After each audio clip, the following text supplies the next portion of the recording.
Human relationships thrive on emotional connection. At the heart of this connection lie two related but distinct responses to another's struggles: sympathy and empathy. While both express care, they differ in depth, focus, and impact. Recognizing these differences is crucial for building stronger, healthier, and more supportive relationships. Sympathy is the ability to acknowledge and express concern for another person's suffering. It involves recognizing someone else's pain and offering compassion, often from a certain emotional distance. Sympathy tends to be more about pity or sorrow for someone, rather than sharing in their actual experience. For example, if a friend loses their job, a sympathetic response might be, "I'm so sorry you're going through this." This statement conveys care and concern but does not attempt to step into the friend's emotional shoes. Sympathy, therefore, can be comforting, but it sometimes risks feeling detached or even condescending if not expressed thoughtfully. Empathy, by contrast, involves a deeper form of connection.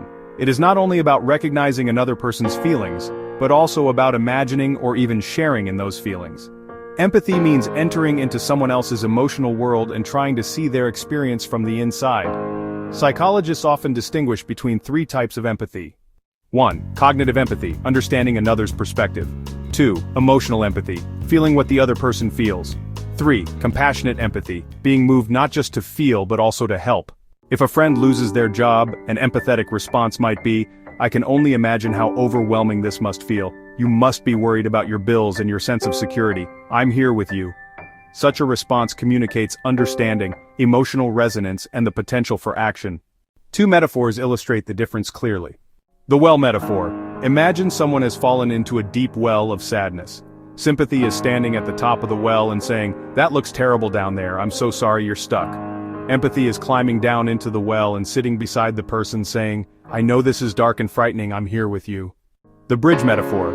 Picture two islands separated by a river. Sympathy is waving from your island and shouting across, "I see you struggling over there, and I care." Empathy is building a bridge across the river, walking over and saying, "Let me understand what it's like to be here with you." Both metaphors reveal the same truth. Sympathy keeps a bit of distance, while empathy crosses over into the other person's experience.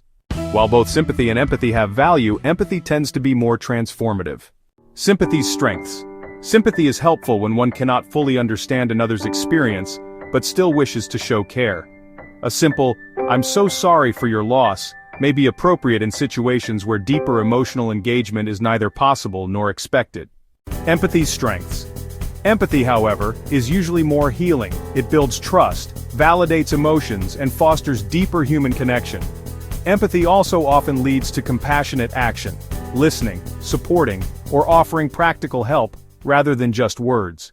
The balance. In practice, the best approach is often a blend, beginning with sympathy, "I'm so sorry you're facing this," and moving toward empathy, "I can imagine how painful this must be, I'm here with you."